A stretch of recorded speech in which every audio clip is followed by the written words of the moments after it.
Hello everyone and welcome back to the Cyclocross Social podcast. The cyclocross season in UCI terms has been underway for a couple of weeks now. First the Down Under Championships, and this weekend as we're recording, the first races in the US take place around Missoula, Montana. And next week, so that will be this weekend on the 14th, the European season is starting as well with racing in the UK and on the Kleiberg in the Netherlands. Today, not necessarily a season preview, but just kind of a global talk about what has been going on this summer, what can you expect from us in terms of the podcast this winter, and of course, a couple of light touches ahead of the cyclocross season. And with me here, fresh from his vacation in Morocco, Issam, thank you for being here. Thank you for having me. It's been a while. That sentence, it's been a while since I have heard that again, and I have to get used to it because quite sometimes I will hear that in the future in the next couple of events, races, and season, because cyclocross is really starting to closer and closer to that feeling of cross, and cross is.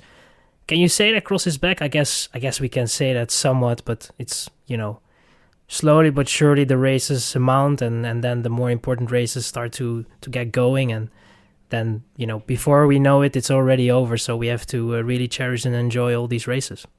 I think you can say cross is back, but definitely more for the purists, right? So today, this weekend, the first Belgian national level race is already taking place in Kessel. That is Kessel, Belgium. There's also Kessel in the Netherlands. And then next week, the confusion is the other way around because the Dutch season opens in Mechelen. And every year we post about that. There's people confused because Mechelen is also a fairly big city in Belgium, definitely a more known city in Belgium than it is in the Netherlands. So the pure cross riders, they've been training for a couple of weeks now. They've had their training camps. I've seen that the training sessions in Lichtaert have been kicking off slowly but surely again for the pros. A couple of riders from Krelan training there. So for the purist, it's definitely back. The US season starts with the USCX series next week. Lots of riders will be starting their season over there in Go Cross. But the European season, yes, again, the purists, they're racing. Wietse will take the start, but the gravel worlds are still a thing. So it only really starts in Molenbeek, the first televised cross. That's the first weekend of October. And then already we've had the indication that several riders will skip that and start the season in Ruddervoorde. But definitely enough to be optimistic about. So, Issam, first short, how was your vacation? Did you get a good rest? Have some nice time with your family in Morocco?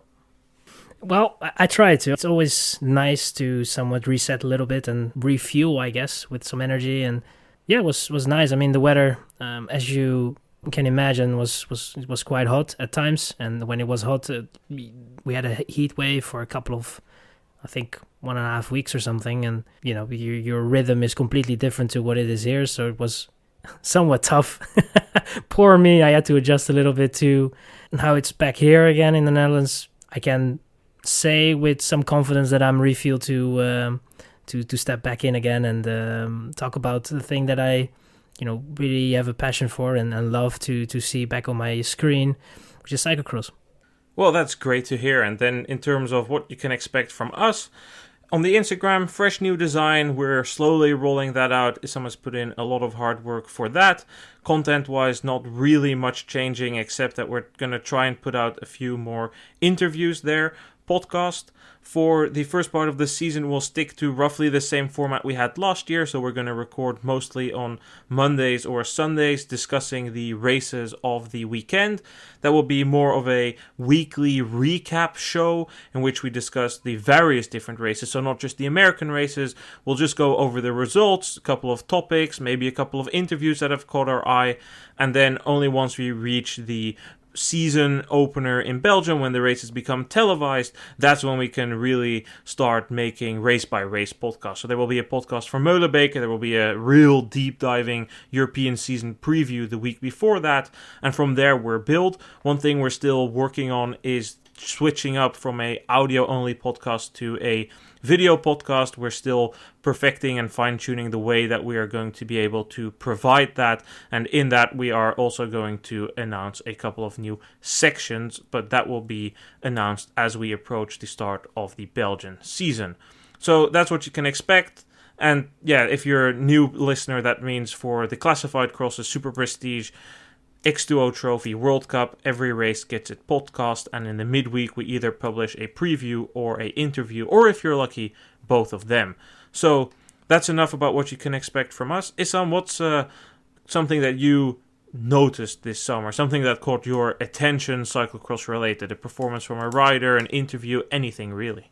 I think first and foremost, it was interesting to see that my summer, at times a bit difficult to follow it during a vacation, but you try to follow as much as you can. But it was interesting to see that a lot of cycling related results or news was there were a lot of familiar names that we see in the cyclocross field. And I guess it somewhat confirms that the cyclocross riders are diverting a little bit from, just doing a couple of road races and then basically try to prepare as good as possible for the cyclocross season. They are doing more road races, or either go and do more gravel races, or even the mountain bike itself, pick that up and do that and actually be very good at it. And I think especially the younger talents that we have, both men and women, that was very interesting to see. I mean, to pick something that I noticed particularly, I think I was somewhat impressed with the way Tibor del Grosso was racing.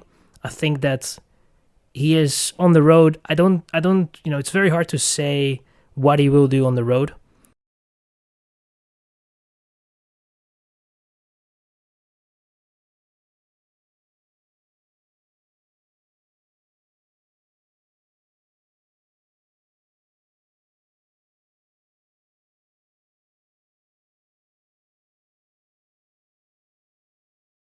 I think that is just difficult to judge at this moment. He's doing very well, but you just don't know if he will have enough to eventually, be as good and fight the top contenders for the classics in a way. But I felt that he's, the way he's racing, he's very smart. He is able to basically be in a group but somewhat disappear, and I think those are somewhat the skills that you kind of need if you want to win races. You don't always have to be the strongest, especially not in a road race. And, he is a guy that we have mentioned several times, but I feel that, this could definitely be a season, if you look in terms of cyclocross, in which he can really perform well, get more at the front, and actually contend for race wins more than he was able to do in the elite category. And he's a massive talent, and I think that it is, it was a pleasure to see him race, and it's going to be interesting to see how that will develop. I really want to see where that will end up.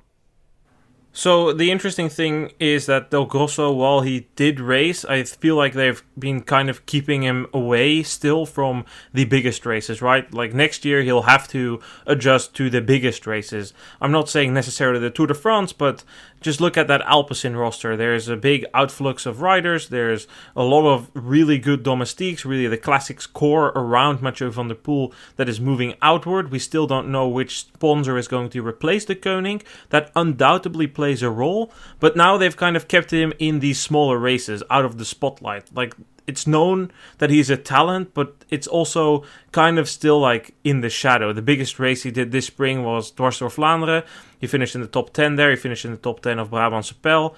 And then he went to Tour of Turkey. But really this summer we saw him race Tour de Wallonie, Tour of Denmark, Renewy Tour. And in all races, as you say, he was good. He was finishing in the top 10, top 5, contesting stage wins for the hilly stages, sometimes with slightly cobbles in there as well. And now also interesting, he's not going to the Canadian Classics. He's doing the Tour of Luxembourg, and I believe that's the final race he's doing this season. I know I said we're not making a deep dive preview here, but I'm curious, Issam, what do you think like the next step will be for him this cross season? Because last year he was still a U23, he won the world title, won every U23 race he did. He ventured into the elite race ever so slightly, second in Kokzijde, fourth in Diegem. We saw him in, I think it was Gavere, he was up there, and in Namur in the top 10 of those World Cups. So what's next for him?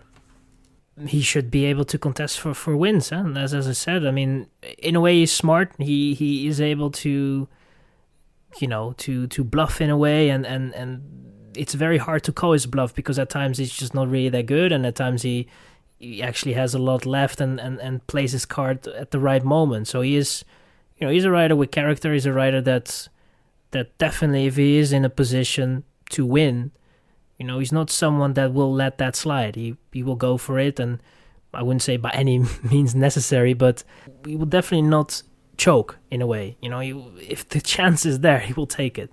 And I think that those chances will come naturally coming this season. So I would like him to see win a couple of races. It's going to be difficult for sure, because I feel that on the men's side, it looks like there are definitely some contenders that if they prepared well enough, they will definitely bring up a fight. But he's a special guy, and he's someone that we have seen, last year already. We have enjoyed him quite a lot on the elite side with the races that he was doing there, and he was able to mix it up and pull off some tricks, and his technique is very good. So there will be some races where he will be fighting for at least a podium, if not even a win. And as I said, this is just a guy that really, if his progression continues and he is able to grow and develop, he's just a guy that will be there as a top contender in the next coming years, and who knows how dominant that will be. But again, there are some other strong contenders on the men's side who will definitely bring up that challenge. He's not going to be alone, and he needs to be truly special. I would almost say Van der Poel special, to almost that secured victory before he even started in a way. And I don't think that he is at that level yet. That is quite. He's quite far off of that level, but I definitely think that he's on a level where he can bring a fight for victory, and that is where I would like to see him, and where I think we can expect him this year. It will depend on when he starts his season. So last year he started his season in the middle of December. The year before it was in the middle of November. If Thibaut Grosso starts his season earlier than Mathieu van der Poel, I can see him rank up a couple of wins.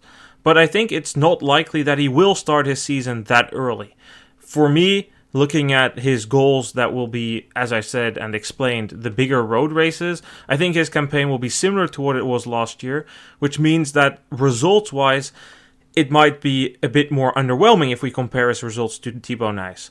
But purely in terms of how does he rank up, I agree with you that I think he should be in the mix with the best full-time cyclocross riders. But let me ask you a different question. This year, will either Del Grosso, Nys, or any other of the full-time riders, so in this case, anybody pretty much except Van Aert or Tom Pidcock, will any of those riders beat Mathieu van der Poel in a clear head-to-head battle?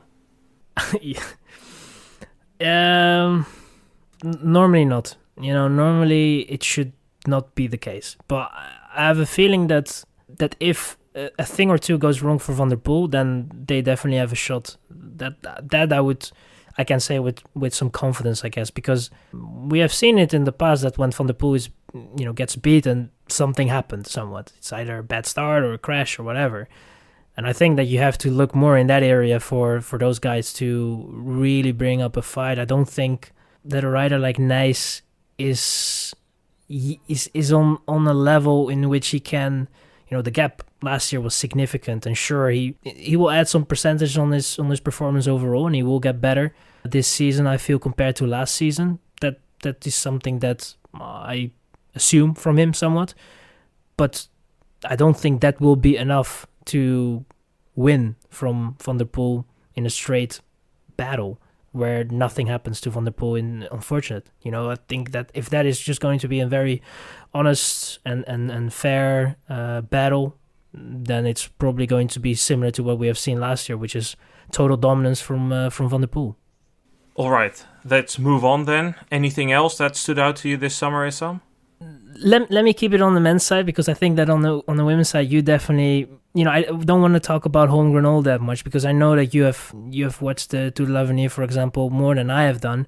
I need to mention her in a way that I have noticed the performances on her on that side, both incredibly how she has been performing both on mountain bike and on the road. And I think that I would like to highlight as well Van der Poel.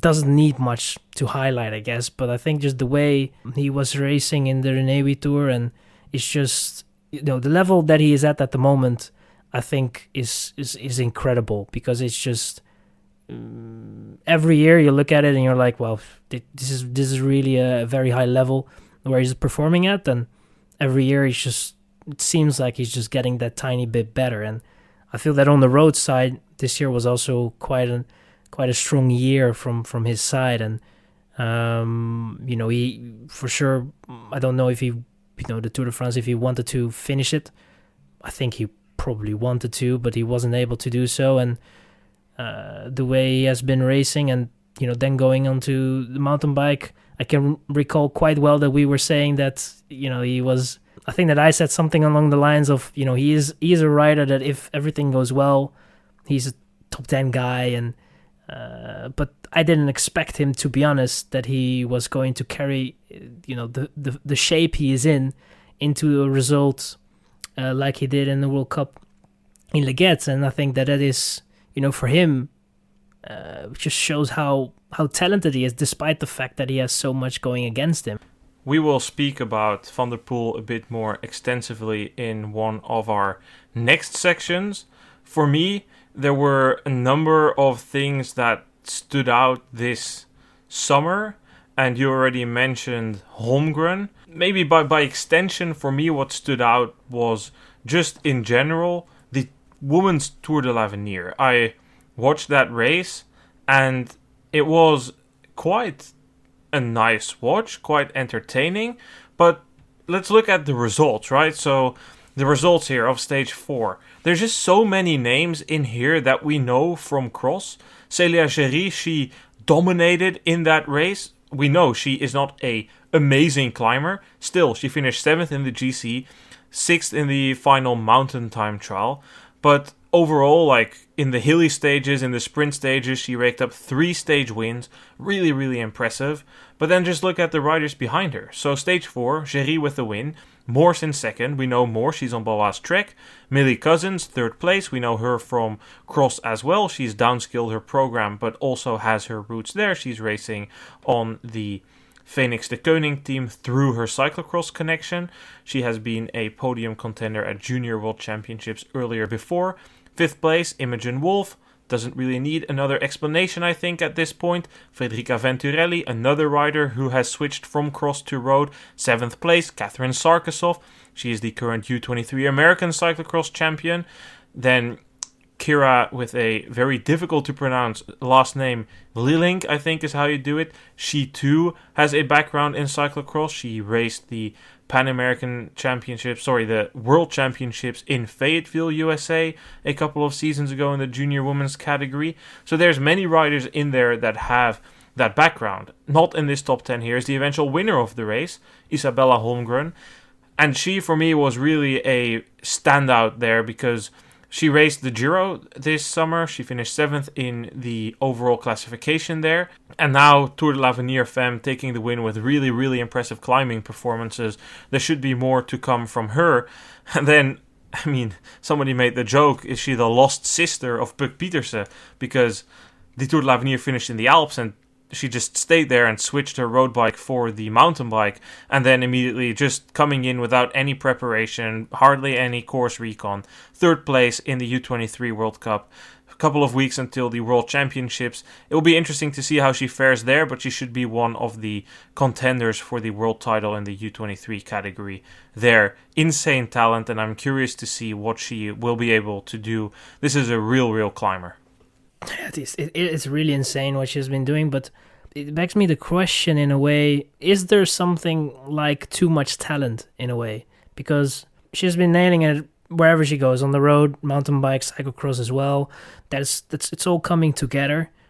But I feel like, at a certain point, are there going to be change or choices made, I guess, in terms of where the focus will lie and in terms of preparation as well? Or do you think that it will somewhat continue the way it has been going in terms of just mixing it up and doing everything? Or is there too much talent? Well, It comes down to making choices, Issam, because it's perfectly doable to combine the different disciplines, but it's about making the choices. And with that, I think Holmgren has made a very good decision. They found a good balance, not a super heavy road program. Also the same as what we said for Del Grosso, keeping her out of the spotlight, not immediately being thrown into the Tour de France as a domestique. No, get the opportunity to learn in smaller races, get the freedom, get the leadership, stepping up. Well, I guess she technically also couldn't race those big races because she's still on the Devo team. That's something I just overlooked here, but she's now signed that deal, moving up to the World Tour team next year, but it's been a good step. She's not skipping steps in her development. She's doing mountain bike, she's getting the point, she's staying in the loop, but at the same time, it's not like it's too much, if you get what I'm saying. It's not like she's doing a big road campaign, then a big mountain campaign, switch back to the road, switch back to the mountain bike. It seems well orchestrated. There's no rush in the cyclocross season either. It's a reduced number of races. It's already been said a few seasons ago that the first discipline she would drop is cyclocross, and as much as it hurts me to say, I also get why, because last year I saw her race in Hulst that did not look good on those technical sections. She is a powerful rider. Her skills on flat corners are more than fine, but on the more vertical stuff in cyclocross, it doesn't look that good. How can that be the case? Some people might wonder, because she does mountain bike, right? And the extreme vertical is a lot more extreme there. Absolutely right. But the bike you're on is different. The mountain bike has a suspension, different type of control. It's about feeling comfortable on the bike. And Holmgren has that more on the mountain bike, even though there I would also say she's not the greatest downhiller. I think Valentina Corvi has an edge on her, for instance, but that's fine. So I think as long as you're smart about it and you don't overdo it, it should be fine for a rider like Holmgren. Then the second thing that I noticed was that, and this is somewhat unrelated but will be a very nice bridge, the passion of cyclocross is spreading, Issam, because we have elections here in the Netherlands at the end of October, and all the political parties organize a congress before, or if you're American, think about it as the convention for these parties, but then a lot more small scale. They're just one afternoon, and all the people come together. And I was listening to a radio report in the car on the way back from work, and all of a sudden they were sending a transmission from one of these congresses, and I heard the Opus song. Alles is toegestaan. Alles. Wij doen iets nieuws. Oh god. And yeah. Man, that song is really perfect for something like a start of a race, but not really for a convention or anything of that sort.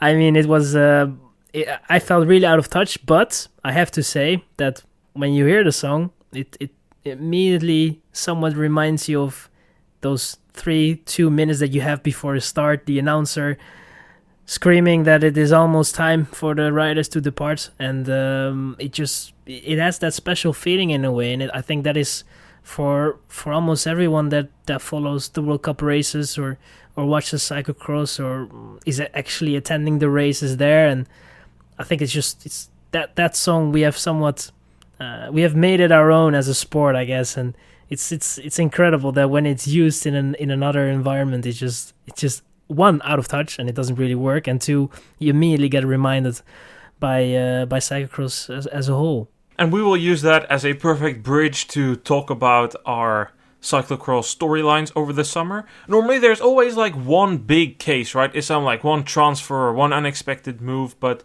this year nothing really on the transfer end. Almost all the riders that were out of contract had either re-signed or found a new destination or announced their retirement. Most big names, pretty much all the big names, were still under contract. Wietse Meeuwse has signed an extension with Crelan Corendon. And with that, I think almost everything is said and done. We can talk a bit about the transfer of Quinten Hermans to Q36.5, but Hermans is not really a cyclocross rider anymore. I don't know if he's going to return. He really seemed to be bummed that he needed to drop cyclocross at Alpecin because he wasn't living up to his high wage they were paying him. But in terms of the transfer front, it was very, very silent. The biggest storyline with that was a situation at the Ceuster Bouwpunt. That team was managed by their lead director Camille van den Berg, the former Dutch rider, and he was fired by the team, and as a result he took to Wielerflits, where he gave a very, well, I wouldn't call it an interview. He gave a statement to Wielerflits, which was not mild about what happened.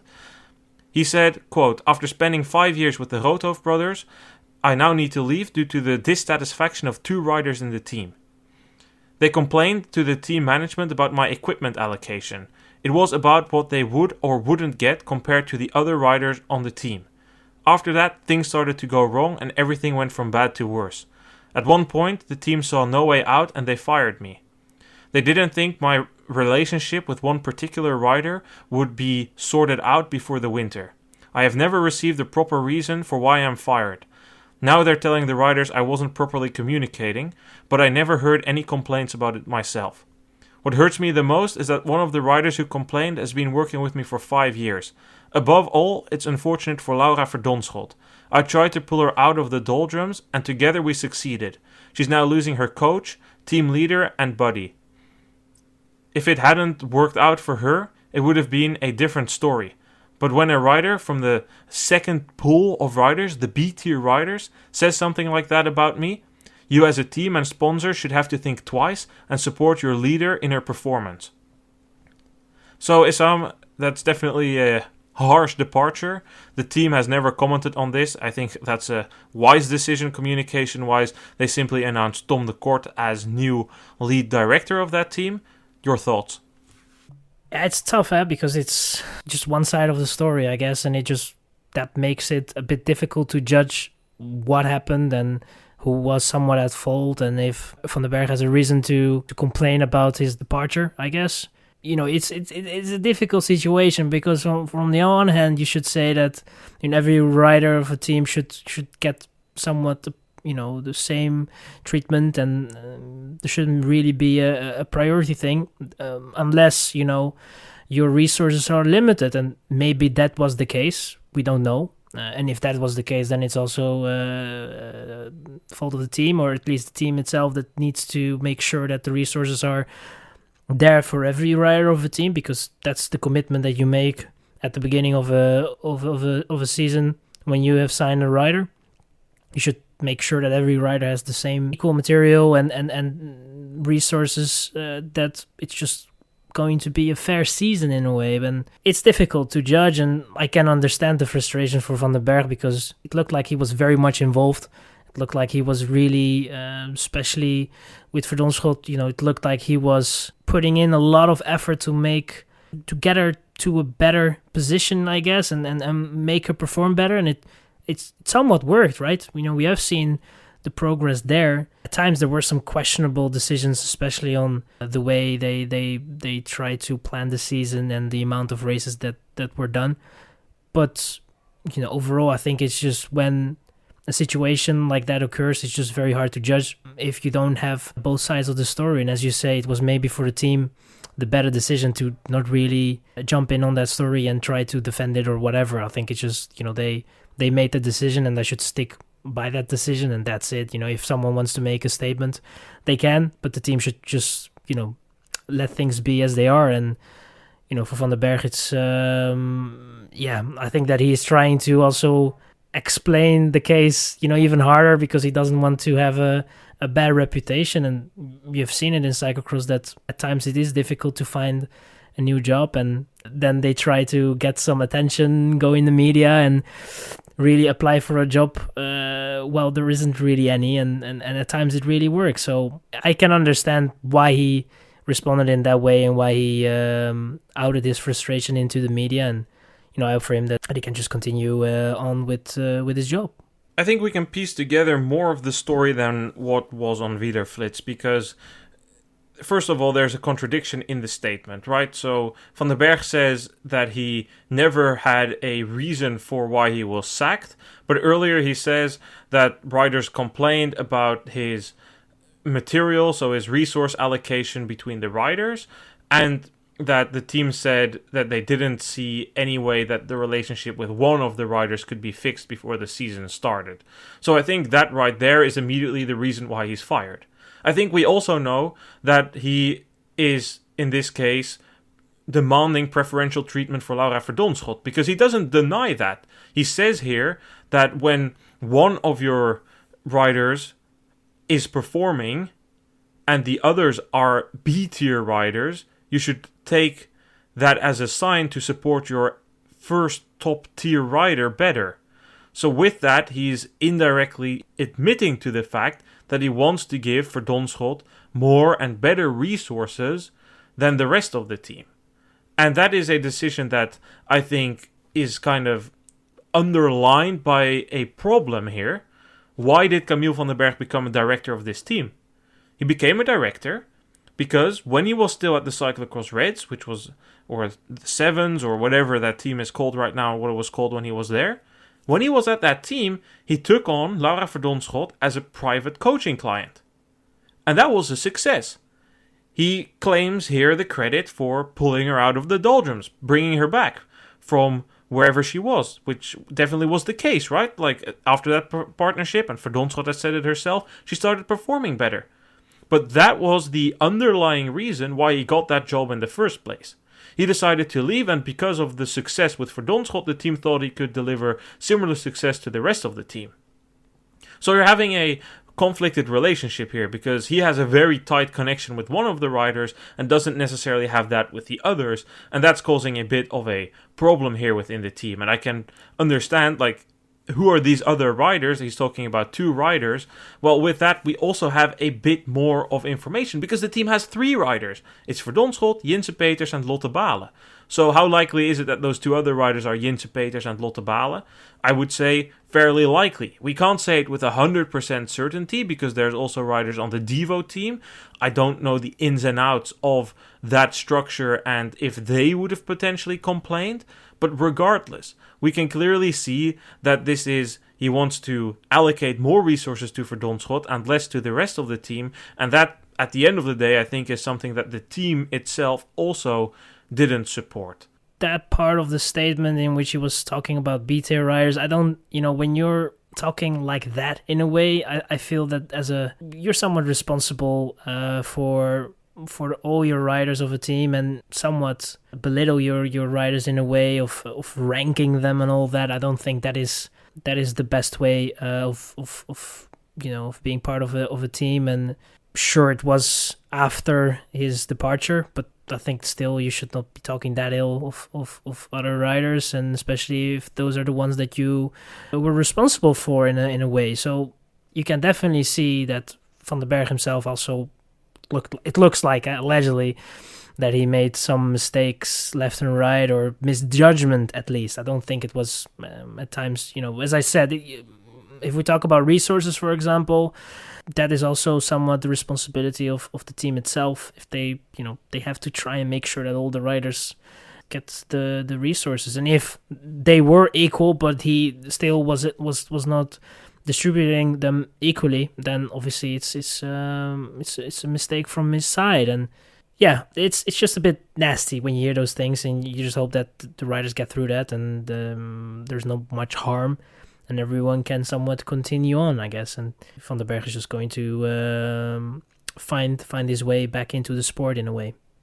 A final thing I will say on this is on the role of journalism in sports, so more the sporting journalism reporting. And I think this interview here is a bit tricky, because it's not really an interview, it's a statement. And the Wielerflits in some way or form did their due diligence. They asked the Ceuster Bouwpunt for a statement, but then they said, they didn't reply. They didn't want to give a reaction. They said that indeed Van den Berg was out, because this was the first time that news broke, but they don't really do anything with it. And this shouldn't be taken as a bashing of Wielerflits, but it's more a general remark that I have, and that's like, what is the role of reporting? What is the role of journalists in reporting on, in this case, cyclocross? Is that to just write down whatever someone says to give them a platform and be a mouthpiece for them? Or is it also to ask some questions? Because there was no question being asked, like, is it fair that you as a team treat your star better than the riders? Is it like nice that you're calling them B-tier riders? What does it do to their morale? How was the partnership before? Like, this is a very one-sided story, and there's no pushback on that. And it expands beyond that, right? So we've covered the case around Toon Aerts a lot on the podcast as well, and my main frustration with that is that the media, the cycling media, has just penned down whatever Toon Aert said. Toon Aert says, oh, I have an open container which contains traces of clotrebol, but then the closed containers, they are all clean. Like, nobody asks a question like, hey, how is this possible? Why are you saying it's finding a needle in a haystack when it's been written by scientists that it should be fairly easy to trace this from those closed batches? That's the first thing that went wrong there. But they write it down, they pretend that Toon Aert is right there. And then there were a few other outlets like Sporza that then ask like a doping professor to come in. But then what they do, I think, is also a mistake. They equal the opinion of Toon Aert to the one of this person who has a PhD and knows a lot more. They put these two opinions in a balance and say, oh, Toon Aert says this and this PhD person says that. You make up your own mind. But that's not really how it works, right? Like, there's more of a French balance here, a French equilibrium, which is that the opinion of the guy who has the PhD is worth much more. And when Toon Aert then changes his story 180 degrees, not the container anymore, but all of a sudden it's the meat he had in Flamanville, nobody asks the question, so, hey, how about this container? Because you said that already had the doping substance in his supplements. Oh, but it's the cows, because he was in Normandy and the cows are injected with a certain hormone. Like, nobody bothers to do this simple thing, the easiest thing, go to Google and check that. And then you find that that's been banned for 20 years in France. Plus, who guarantees that cows in Normandy are also served in that restaurant where Toon Aert ate? Because those cows could come from anywhere. It's the same with the Iserbyt case last year when he stomped on the wheel of Kamp. Like, everybody just writes down what Iserbyt said, and they control the narrative because they're Poel Sauze and they have the good connections. Kamp is kind of left on his own. But as a result, many people believe that Iserbyt was insulted before he stomped on Kamp's bike. But that's not true, because we went to the Commentary Less HBO stream, and you can hear that Kamp indeed insults Iserbyt, but only after Iserbyt has smashed on his bike. So, what is the role? Is the role to give a platform to people for whatever they say, or is also the role to provide some sort of pushback in this and not necessarily just write down because somebody says it, especially when you know they're looking out for their own interests? I believe that there is a role for people to push back on those things, and that doesn't mean every interview needs to be critical. But that does mean that there should be room to be critical on riders, federations, performances, teams, without that immediately being a personal attack, or that being an attack that people aren't doing their work. It's just raising the questions and shining the light on what is a problem. And sure, that doesn't mean that you can't give a platform, right, or talk about performances exclusively in one interview or the other. It doesn't all need to be critical. But when people are in these conflict situations with a doping authority, with another rider, then there should be the room to push back. And I feel like that's something that's been neglected here as well, which will result in the first part of the season, the commentators talking about this as the team being against Camille van den Berg because he's a Dutch director and they kind of underestimated him coming in. Yeah, but you're right. I mean, it's a bad thing that is occurring now within the world of journalism, I guess, because it's more about the clicks now. It's more about the cooperation of writers and teams in terms of interviews and all that. And you sense that there is some sort of, there's a fear of not getting the interview with a certain writer or a certain team, which then somewhat converts in a sort of an influence that the writers and teams have on the media. And it's not always the case. You know, there is thankfully still quite some critical articles and quite some critical stances. It's definitely something that is noticeable, and it is a trend in which the last couple of years you can definitely see that journalists are persuaded almost into just writing up a story of person A and not really being critical to person A or asking person B, or, you know, they ask person B, but 9 out of 10 times you don't really get a reaction and you just write it up the way person A has said it. And that is somewhat an issue. And sure, there's going to be some sort of favoritism if you look at the Belgian media, but that's not always the case. And that's also in the Dutch media the same thing. And in the French media you will find similar cases, and that's almost in every country the case. But it's just, critical journalism in a way, especially in the cycling world, at times is quite lacking. And that's a bit of a shame to see, and that will improve. But that's going to be difficult to see improvement on that side. For sure, there are a lot of quality reports out there still. I will name in the Belgian press in particular, Jonas Kreter, really, really good journalist. He always kind of raises these questions as well. He was one of few people to push back on the doping story of Toon Aerts. And I'm not just saying this out of that Toon Aerts case, but I think that's just really an exemplification of a trend which, as you say, is present in a broader sense of journalism, where if person A says something, then there must be a person B who says something else to do the due diligence, when sometimes there could be a bit more factual reporting. And I feel like, especially in cycling or sports media in general, that is often neglected a bit. So I don't always want to be critical, but I do think that it's important to raise the critical questions. When a national team is not performing for years in a row, it's important that those questions are asked. Like the Belgians not performing as well recently, like we've repeatedly pointed out that that's a flaw. But on the other hand, if there are improvements on the French, Italian, Spanish federations, the Czech Republic, those are also things that we give a platform to. This year we made a whole podcast episode talking about how they restructured the Czech cyclocross program, which was a follow-up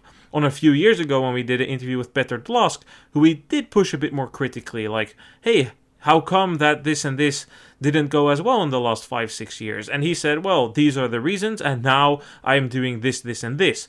And of course, at that point, we have nothing more than his word, and it turns out that those changes he made at least partially seem to have paid off, because they've performed very well over recent years at the championships. Medals, I think, for the last 3 years straight, and that's a big improvement. But I still think it's important that there's some pushback, and not just because a team or federation says, oh, we're doing so well, we're doing much better, that means that that's necessarily the case. Those questions should be asked, and there should be a pushback. But enough about the role, and that's the final thing I'll say about it. Is something that I will try and bring forward in our podcast and Substack reporting a lot, kind of that pushback, that critical perspective, and at the same time remain optimistic. I don't want to come across as a pessimist. So, second storyline, Issam, which we have over the summer, was the retirement of Katie Clouse. She finished 13th at last year's World Championships. I interviewed her in Montana because just before you went to Morocco, I went to the US. I had a vacation there, of which in 2 weeks I was at a Eurocross Academy summer camp. I've been working social media for them for a couple of years now, and this year I did the same. And there I also had the opportunity to interview Katie Clouse. She wanted to put her story out there once she retired, or put out the announcement of her retirement, so to say. And it kind of came down to, for her, she enjoyed the sport, but with the financial situation in the US, she didn't feel she could move forward anymore. So she wasn't paid a salary, and she said, well, last year I did everything I could with the means I had. I didn't get sick, but if I want to improve, I need to race a road program, I need to get a nutritionist, and for that, I don't have the money. So unless I can make those steps, which she couldn't because she didn't find any sponsors, I don't want to keep going. Because if I do the same, I will at most finish 13th again. The field is getting stronger every year, so I'll probably slip to 15th, then 17th. That's not something she wanted to do. So then she decided to retire, which is an understandable but very unfortunate situation. I think those two words, understandable and unfortunate, are very well placed in this story. And it's a real shame, but it's also, the direction the sport is going in.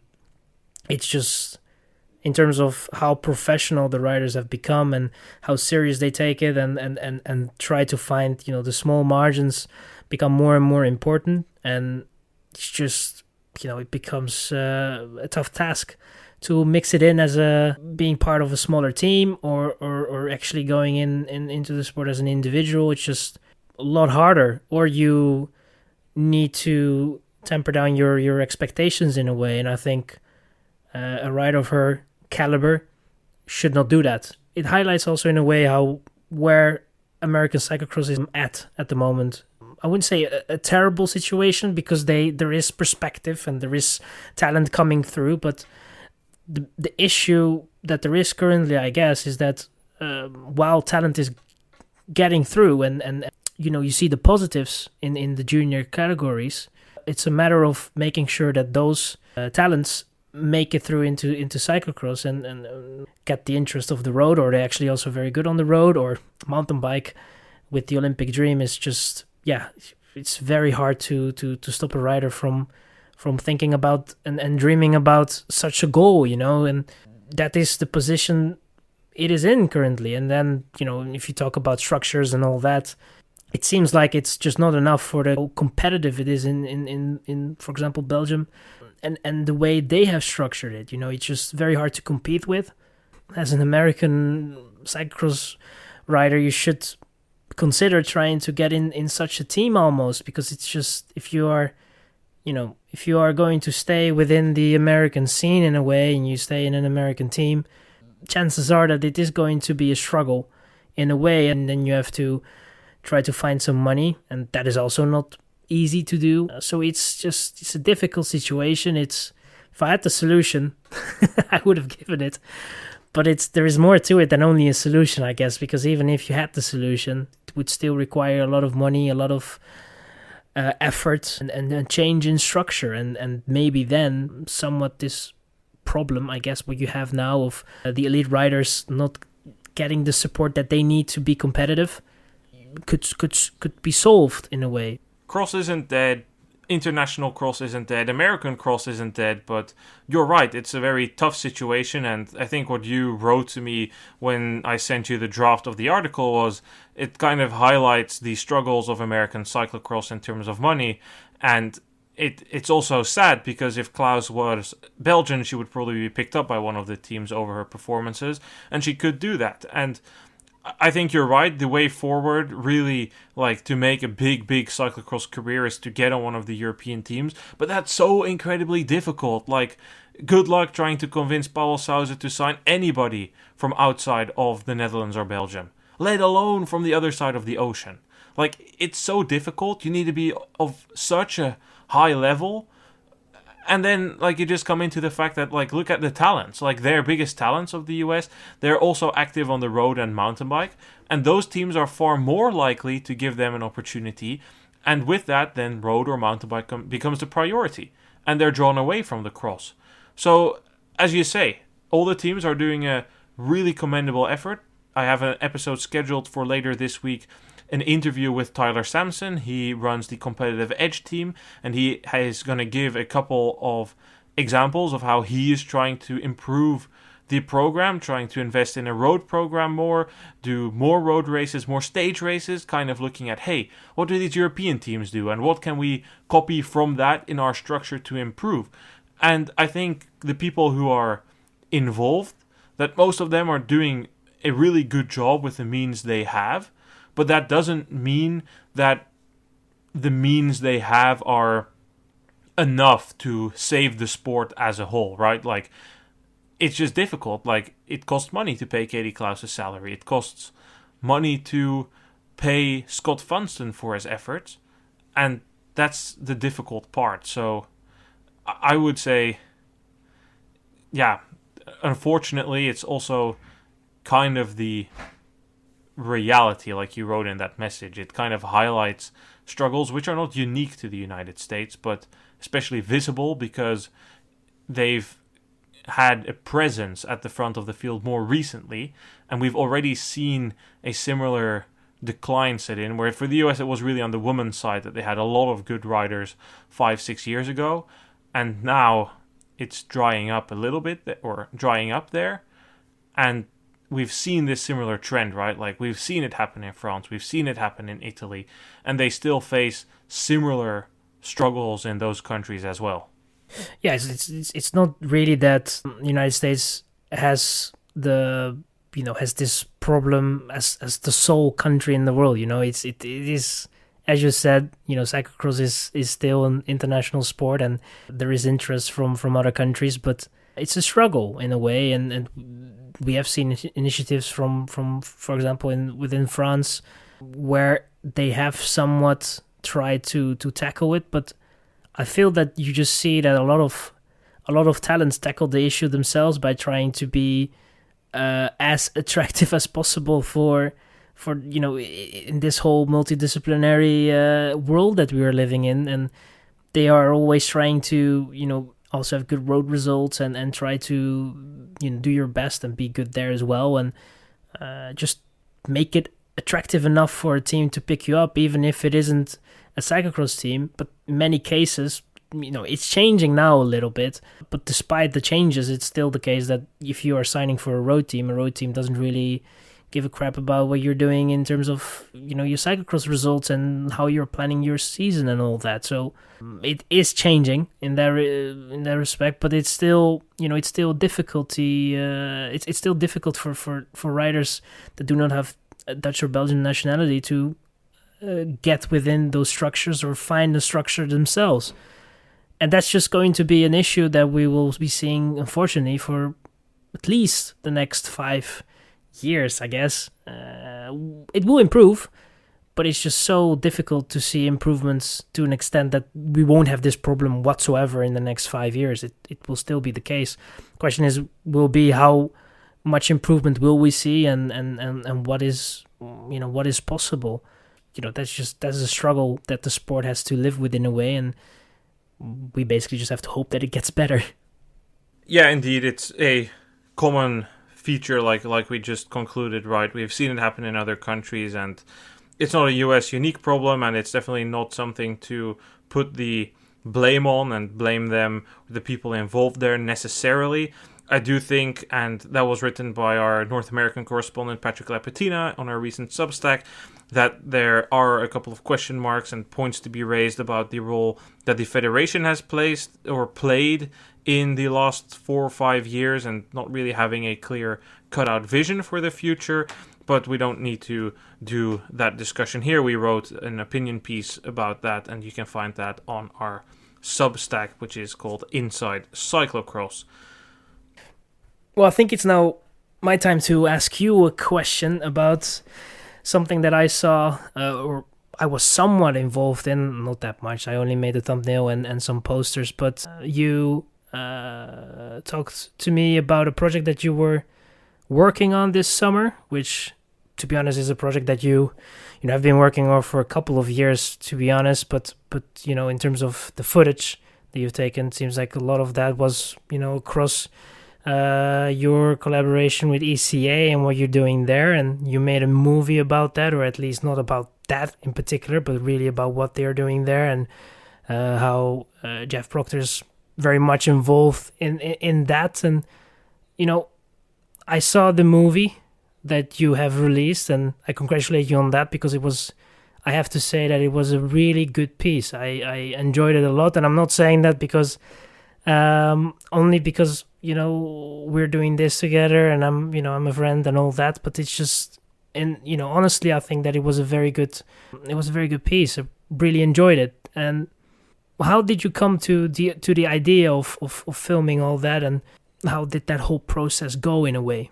Yeah, I appreciate that, Issam, and I kind of wanted to piece together a movie about how talent is developed in cyclocross. It's not something I've seen out there. It's a lot of people that put a lot of work into the development of athletes, but all that people ever see is, of course, the people that are on the TV, right? Like, people see Ele Iserbyt, and people see Mathieu van der Poel, they see Tadej Pogacar, they see Jonas Vingegaard, and there will be, like, for these superstars, an occasional interview with somebody who played a role in their development, but there's so many people contributing to it, and Eurocross Academy is, in a way, a contributor to the career of some riders. They take riders to Europe from various different teams, but equally, I think it would be interesting to make a movie about Ellen van Looy, who features in this movie but runs the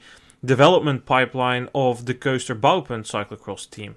So I just thought it would be really interesting to highlight the development and what, at least from this perspective of Jeff and the Eurocross Academy, like what do they find the importance and how does that program in terms of development work? So that's something I wanted to highlight throughout a movie project. I think you did that quite well, because it was, if I talk about, my experience of watching the movie, it was very well put together in terms of, we saw the mastermind somewhat behind the whole project, and the way it grew somewhat into what it is today, and how the talent is basically guided through those important years, because it is, or at least some see the elites, but it really starts here. This is where the fundamentals are learned, and where you can really make some big steps in terms of your technique, but also mentally, it's also important that is something a rider works on, and it was great to see. I have to again, I have to congratulate you on that. I think it was a very well put together. I think a lot of gratitude to Jeff in the effort that he puts in, but also all the others that work with that. As you said, Nana van Looyden comes over and helps out. Someone like Tom de Kort, who was also there, but also some of the better American cyclocross riders were also attending, and were also helping, and were trying to guide these young talent. And I think with these camps, it's incredible what is put together, and it's lovely to see how that process is, but also how, I guess, overseas the races are going, and how the attention is given to those riders, and the stories that they go through in terms of what they're able to tell, and the experiences that they have made. So it's truly, I have to say, it was truly a great video. It was great to see, and I really enjoyed it. Maybe it would also be interesting to give a little bit of background finally, because I agree it was really nice to see like these US riders that come back and they all talk about giving back, and they came through the program.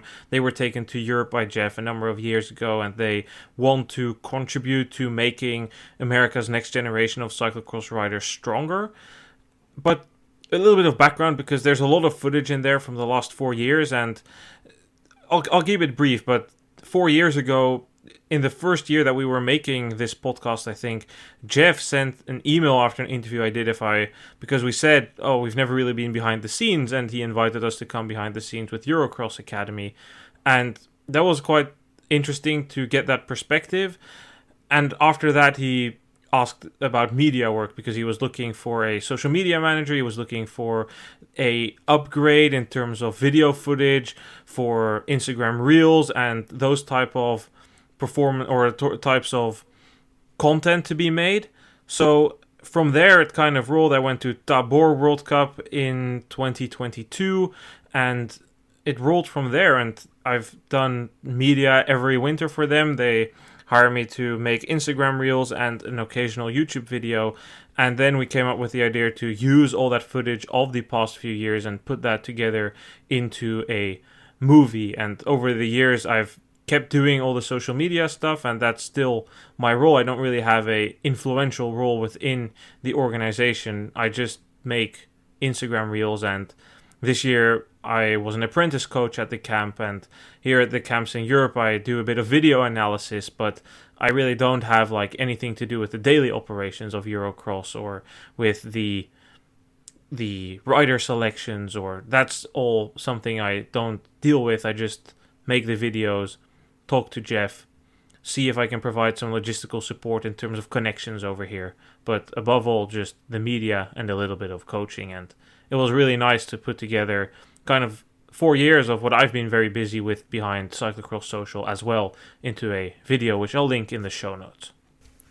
Moving on then to our next section, a couple of key road performances, and I know we already discussed a couple in the beginning, but we couldn't go this entire podcast without mentioning, well, of course, Tom Pidcock, now still virtually on the podium of the Vuelta.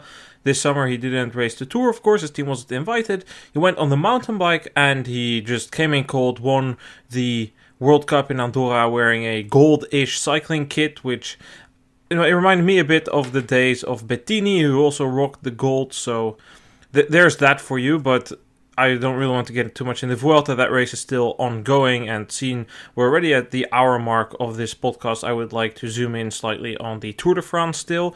We couldn't really do this episode without mentioning that win of Van Aert in Montmartre. It was super, super cool, in my opinion, that they changed that stage design for the final stage through Montmartre. The crowds lined up.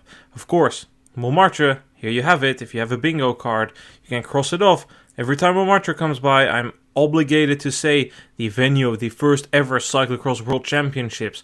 But now, these many years later, we see Van Aert rocking it up there, dropping Pogacar in the rain. Massive, massive crowds. It had been an anonymous tour for him so far. It was a difficult tour, but then at the final stage, he was there taking the win. I think a much needed win for him, and a very cool one as well. Some would go as far as saying that he saved his season. I think that you can definitely say that he saved his tour somewhat. As you say, it wasn't a tour that we somewhat expect from a guy like Van Aert.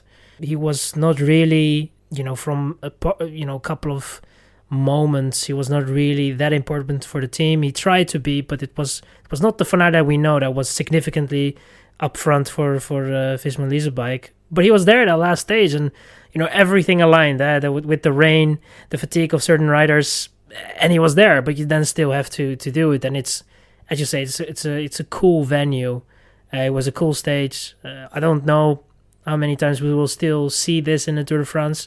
They are looking into it, but I think for him to win the first one somewhat, that must be very cool for him, and you could see that he was quite happy with his result as well. So it was, I wouldn't say that this was something that saved this season or whatever. I think the tour was definitely saved because it was quite anonymously ridden by him, but he was able to pull that win off, and I really love the fact that he was able to pull that off, because it he had some difficult moments. It has been tough trying to come back to what he once was, I guess, which hasn't still been achieved, but he is building, and we don't know what that will bring in terms of his performances and all, but it's those are the positives that you have to take, and it seems that he's cherishing those moments quite well, and he's very happy with those. And yeah, he won a stage in the Tour de France. That's not nothing.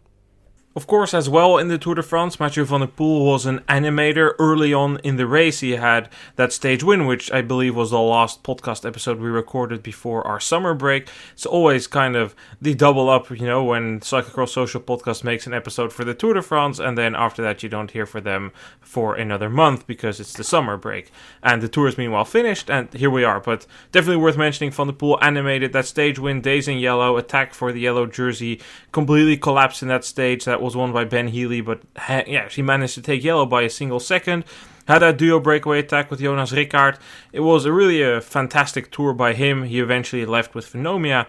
And then, Issam, you already alluded to it way in the beginning, but he made his return to the mountain bike and finally kind of did what he's been recommended to do, among others, by us.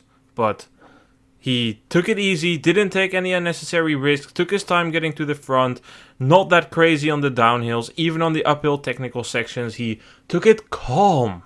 There was a sense of zen. It was good. He'd ridden his mountain bike before. Sure, technically it was horrendous, the downhills were bad, but he didn't crash, he got a top 10, and honestly, he looked relatively strong. The Mountain Bike World Championships are this upcoming weekend. They're in Crans Montana, a more difficult course, but he also has more time to recon it. He'll have a better feeling on the bike. And with how the season has been going, Issam, it's wide open. In the Men Elite category, Specialized has completely collapsed. Cannondale seems in form, but there's so many contenders. Van der Poel, a podium. Who dares even say a world title? I don't think it's off the charts here, because he's in good form. And the question is, how will the others line up? Do they have the altitude benefits? Is that why they weren't as good in Ligier? Will the technical sections be more decisive? It will be interesting to see, because Van der Poel, if he's made just that bit of progress, and I think he can make quite a bit of progress in those 2 weeks by riding his mountain bike every day, he could be quite dangerous. Yeah, I totally agree with you. I think it wasn't looking that promising before Ligier, but it was, as you were alluding, he actually, I wouldn't say took the advice, but he did what he had to do. He was really easygoing at the start. I think maybe even a little too easygoing, but that's the whole point. He needed the experience more than anything else, because it would be, he can use the word stupid if he was going to crash out again, lacking that experience. He needed to finish the race. The race came towards him, I guess, because he had the legs. He was very good in the climbing sections, better than I expected, to be honest. It looks like his form is definitely peaking towards the World Championships. As you said, it's on the men's side, it's not really, we're not going into the World Championships with a clear favorite, but don't forget that this is somewhat like what we have with Hogerheide, that we look at that race and we see things happen, but we stay somewhat calm because we know that there are just some riders that want to be good, at the World Championships. But I feel that it's not completely the same. I think that this is more what we have currently on the men's side, and it will be interesting. I think that he has a shot on the podium. A top 5 is definitely within reach, but that all, is he going to cope with the difficult technical sections? And how is he going to cope with those? Is he going to be able to not lose that much time? And does he have the legs? And I think, all that will play a role. I don't know what the forecast is, but that can also play a role.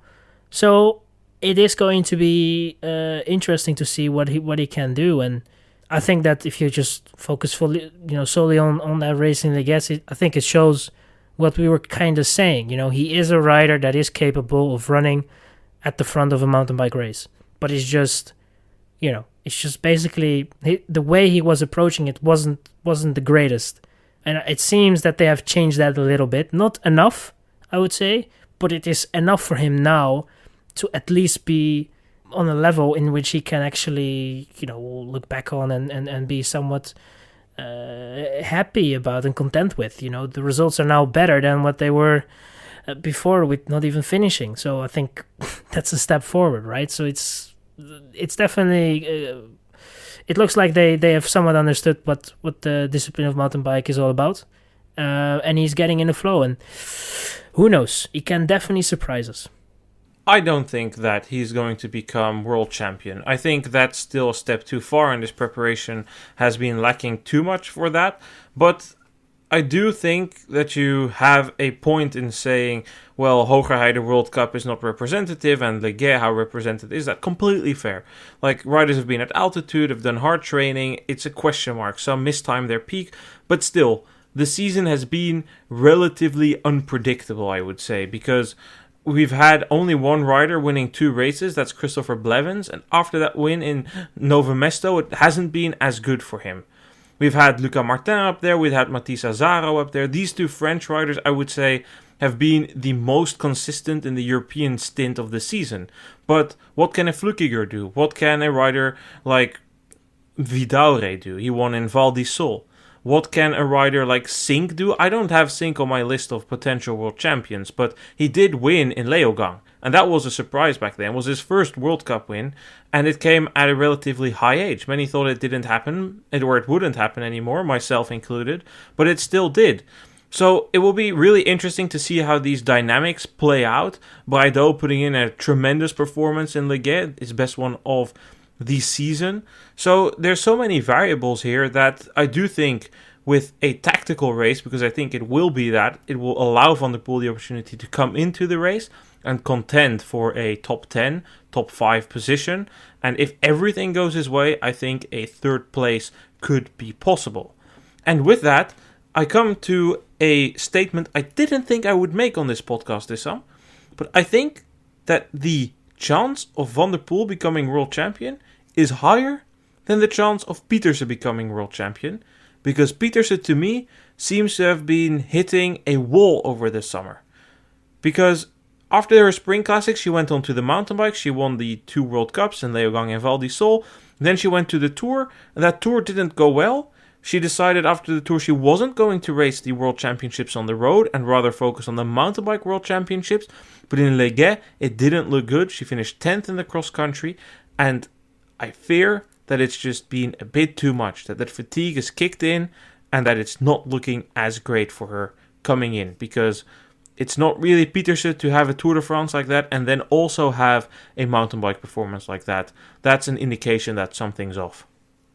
Yeah, it looks off. As you're saying, it is going to be hard to fix that, because this could mean that it will take a couple of weeks of rest and a large rest period, and trying to then to get back into a rhythm. And with the World Championships this close, I think it's gonna be difficult to get to a level in which you're back fighting at the front. And it's hard to judge, because it could also change rather quickly, but it is just at the moment just doesn't really look good. And it comes back to the points that you were somewhat saying way earlier, and to be honest, you were saying it already for a couple of months, maybe even a year, on the decision making of Pieterse in terms of what she's racing and how she has been managed the races that she had to do and her schedule overall. It wasn't, at times it didn't make sense. It seems rushed. It seemed like it was very opportunistic in a way, but there wasn't really any room for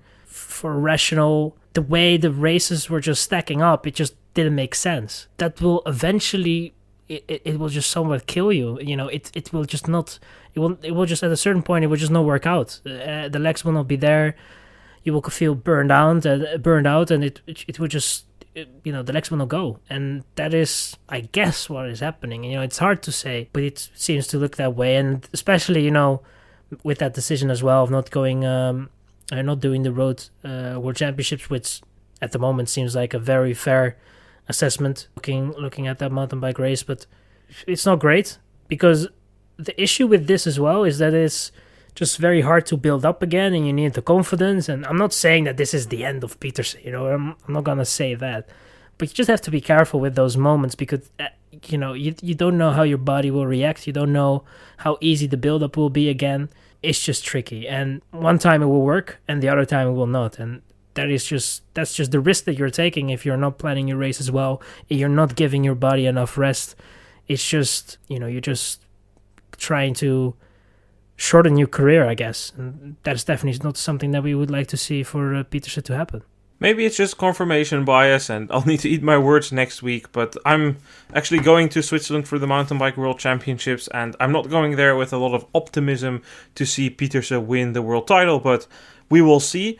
That brings us to the final part of this episode, Issam. It's kind of time for a couple of light predictions ahead of the season. We'll keep the world champion predictions for the real start of the European season when we have a bit more indication of who's planning to do what. But Thibaut Nys, what are you thinking in terms of victory to count this season? He's starting on the Koppenberg. What's your expectation? It's not really... I guess in a way it's a good race to start, because you always have the excuse of saying that it was the Koppenberg and first race back. And it's hard to judge how that Koppenberg race will go, who will be racing. That's also going to be a thing, I guess. For Nys, I think that he's... A lot of people, including myself, I have to be honest, I expected, I guess, a little more from his appearance in the Tour de France. But the main thing was that he had to, make it to Paris. And I think for a rider of his caliber, the experience alone and the racing and the kilometers that he got in his legs, and that will already be a benefit. It could mean that it's not going to be a benefit this season. It could be that it will be hard to find your legs again and be on a level to compete at the front in cyclocross. On that maximum level, I guess, and just having that fatigue in you, that could be a case, but I don't think it will be. But, we don't know. It's his, first proper Grand Tour, so we will have to wait and see. But, I think that it is, for Nys, it's going to be interesting to see what he can do. I definitely see him at the front. I definitely see him winning races. The question is going to be 2, 3, 4? or over 10. I think it could be that number, somewhere around 10, and definitely someone that will be able to race at the front. I just need less bad days. That's what I need to see from him. If we can see that would be great to see. And if he keeps peaking towards the championships in a way, and he's able to have a good day on those races, I think he cannot complain about his season, I guess. I'm thinking wins 6, maybe 7, something like that. He should definitely be in the mix, and maybe that's actually not what I think he should be in the mix.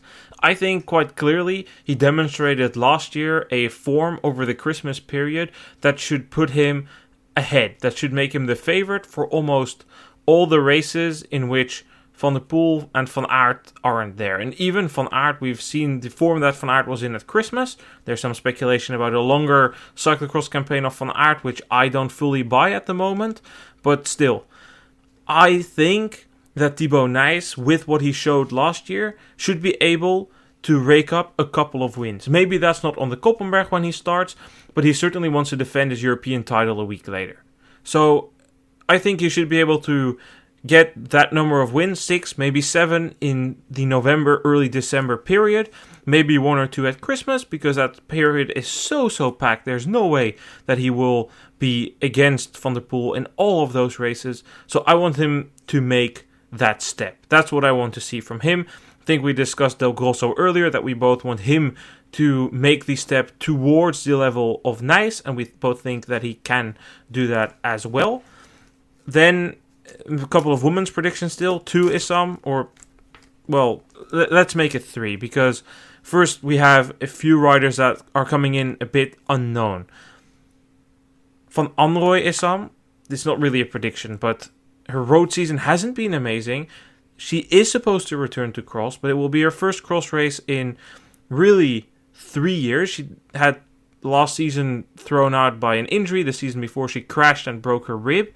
I think it's going to be really difficult for her to come back, and it will be a real adaptation for her back to the field. She's probably lost a bit of feeling on that bike, and if she is serious about returning to cross and really trying to pursue results there, I think it's going to take time, and this needs to be a year of adapting back, and then maybe next year she can start to think about performing again.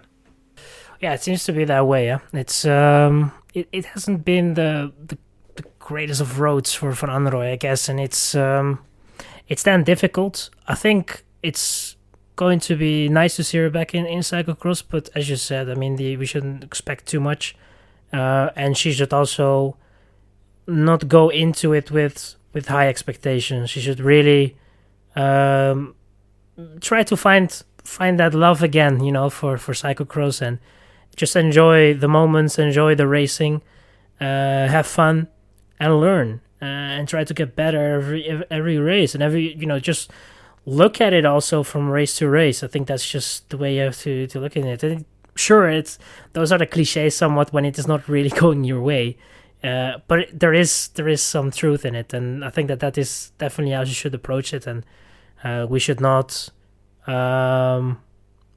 should not look at certain results and be critical in one way, or it's been a while, so for sure someone needs some sort of adjusting, and I guess that it depends how competitive she will be at the beginning. That will probably that could have an influence on the expectations, I guess. But yeah, she should just try and enjoy the moments, enjoy the racing, and see this year as a somewhat just a tryout.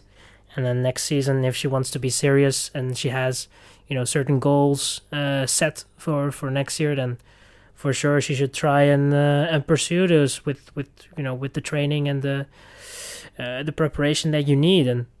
But for now, she definitely should just go in with no goals whatsoever, and just try it out, have fun, and the results will come.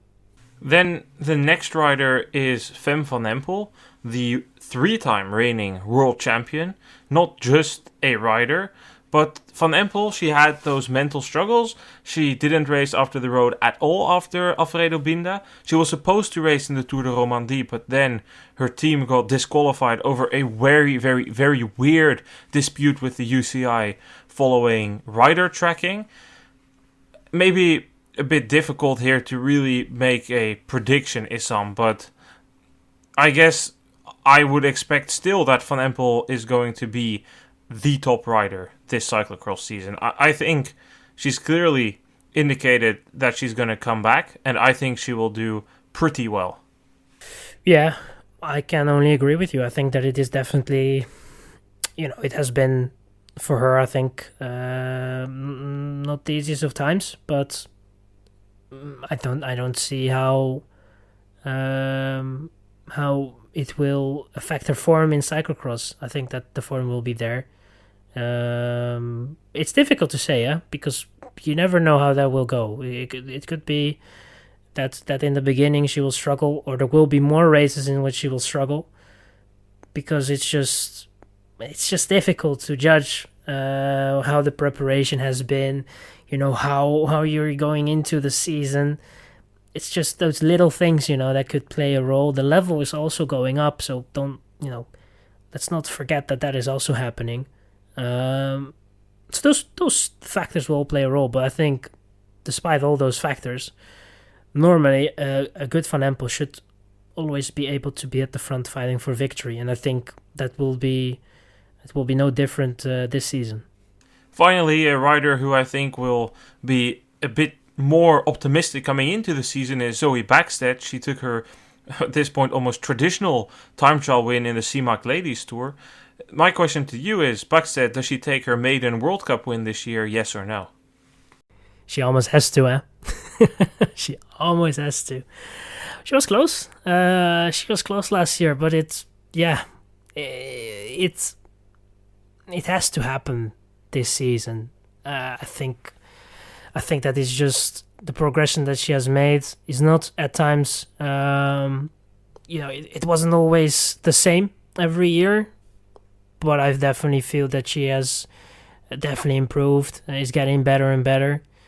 There's definitely still some work to do, but at least it seems like the work is having its effect, and that should, if the weather is right and the course is there, Bäckstedt normally should get her first win in a World Cup, and that should be her goal. I feel that should definitely be her goal. That should be the aim, and I think it's within her possibilities to achieve that. So we have to wait and see, but it is definitely possible, and I could foresee that happening. Yeah.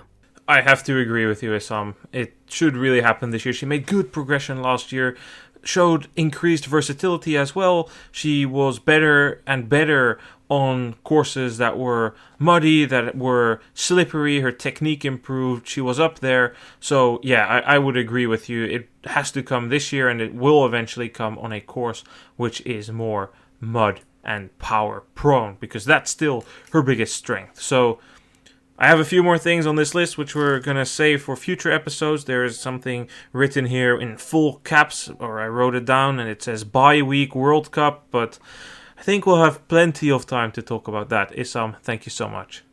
It's getting long, eh?